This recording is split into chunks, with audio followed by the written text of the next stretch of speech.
Hello friends, आप सभी का BMS made easy bye square channel में स्वागत है।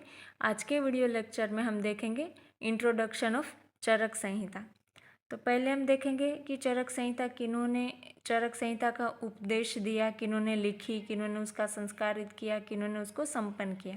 तो पहले हम देखेंगे कि चरक संहिता के जो उपदेष्टा है वो है आत्रेय पुनर्वसु, जो कि अग्निवेश आदि शिष्यों के गुरु थे। तो आत्रेय पुनर्वसु ने चरक संहिता लिखने का उपदेश दिया, यानी वो हो गए उपदेष्टा। फिर अग्निवेश, जो कि आत्रेय पुनर्वसु के शिष्य थे, उन्होंने तंत्र लिखा, तो वो है तंत्रकर्ता। उन्होंने जब तंत्र लिखा तब उस तंत्र का नाम था अग्निवेश तंत्र। अग्निवेश ने जो तंत्र लिखा उसका नाम था अग्निवेश तंत्र। फिर आए आचार्य चरक, जिन्होंने वो जो अग्निवेश तंत्र था उसमें उसको एनलार्ज किया, उसमें कुछ उन आचार्य चरक ने अपने हिसाब से इंटरप्रिटेशन करके कुछ एनलार्ज किया, कुछ ऐड किया, तो उनको हम बोलेंगे प्रतिसंस्करण करता।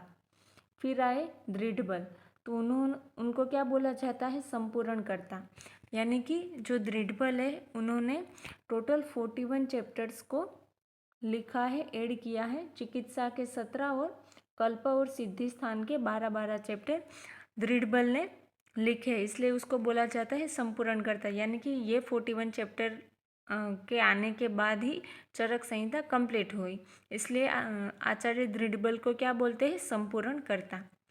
ये आपको याद रखने, एमसीक्यू में भी पूछ लेते हैं और वाइवा में भी पूछा जाता है कि चरक संहिता के तंत्रकर्ता क्या है, कौन है, तो सब बोल देते हैं कि आचार्य चरक, तंत्रकर्ता अग्निवेश है और प्रतिसंस्करण करता है आचार्य चरक।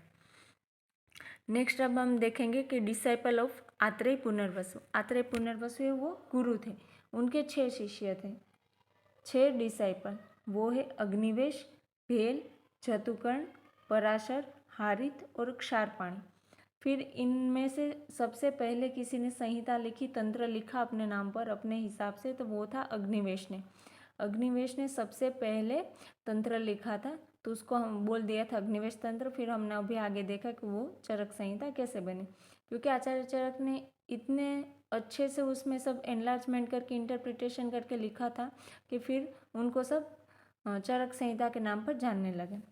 फिर भेल ने भी लिखी थी संहिता, उसको भेल संहिता भी कहते हैं। तो सबसे पहले किसी ने संहिता लिखी इन 6 शिष्यों में से, तो वो है अग्निवेश। फिर अब हम देखते हैं कि चरक संहिता में कितने स्थान हैं और कितने अध्याय हैं। तो टोटल 8 स्थान हैं और 120 अध्याय हैं। पहला स्थान है सूत्र स्थान, जिसमें 30 अध्याय है। दूसरा है निदान स्थान, जिसमें 8 अध्याय है। फिर है विमान स्थान, जिसमें 8 अध्याय है। फिर है शारीर स्थान, जिसमें भी 8 अध्याय है। इंद्रिय स्थान, जिसमें 12 अध्याय है। चिकित्सा स्थान, जिसमें 30 अध्याय है। और कल्प स्थान, जिसमें 12 अध्याय है। और सिद्धि स्थान, जिसमें भी 12 अध्याय है।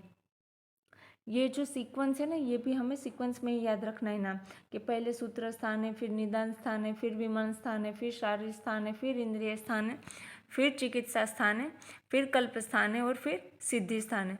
और सभी स्थान में कितने कितने अध्याय है, यानी कि कितने कितने चैप्टर से, ये सभी चीज़ें आपको याद होनी चाहिए।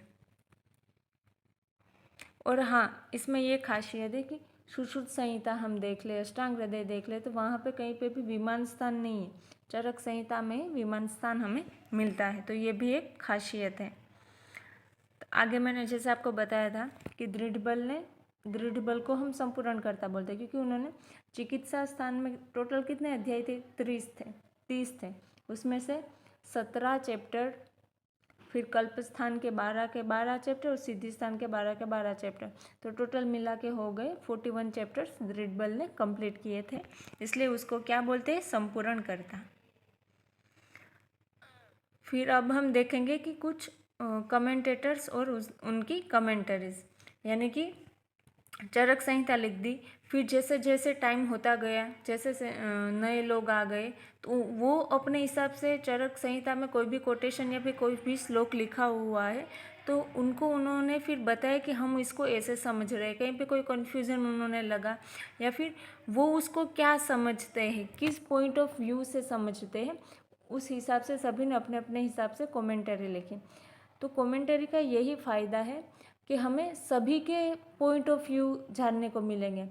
जैसे कि भट्टार हरिश्चंद्र है तो उन्होंने जो कमेंटरीज लिखी, टीका लिखी, उसका नाम है चरकन्यास।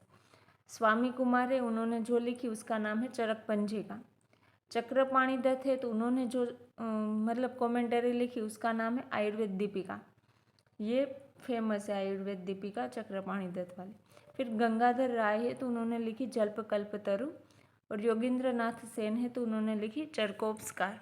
वैसे तो चरक संहिता पर काफ़ी सारी टीका है, पर ये जो कुछ याद रखने जैसी है वो मैंने आपको 5 बताई हुई है।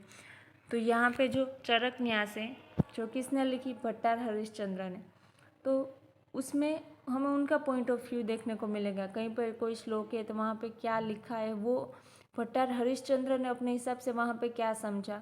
चरक पंजिका में हमें स्वामी कुमार का मत जानने को मिलेगा। तो ये टीका पढ़ने से हमें ये सभी फ़ायदा होगा कि सभी के पॉइंट ऑफ व्यू से हमें पता चलेगा कि कहना क्या चाहते हैं वो सभी लोग उस पर्टिकुलर टॉपिक के रिलेटेड।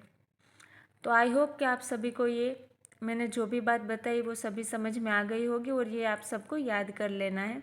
कौन उपदेष्टा है, कौन तंत्र करता है, कौन प्रतिसंस्करण करता है, कौन संपूर्ण करता है। फिर 6 डिसाइपल के नाम भी वाइवा में पूछ लेते हैं। फिर कितने स्थान हैं, कितने अध्याय है, कौन से स्थान में कितने अध्याय है, ये सभी आपको पता होना चाहिए। और जो दृढ़बल है उन्हें संपूर्ण करता क्यों कहते हैं, और उन्होंने कितने चैप्टर्स का संपूर्ण किया, और ये कुछ कमेंटेटर और उनकी कमेंट्री। आई होप कि आपको हमारी वीडियो अच्छी लगी हो, तो हमारे चैनल को सब्सक्राइब करें, वीडियो को लाइक करें, शेयर करें, और ऐसे ही वीडियो को देखने के लिए हमारे चैनल के साथ जुड़े रहिए। Thank you.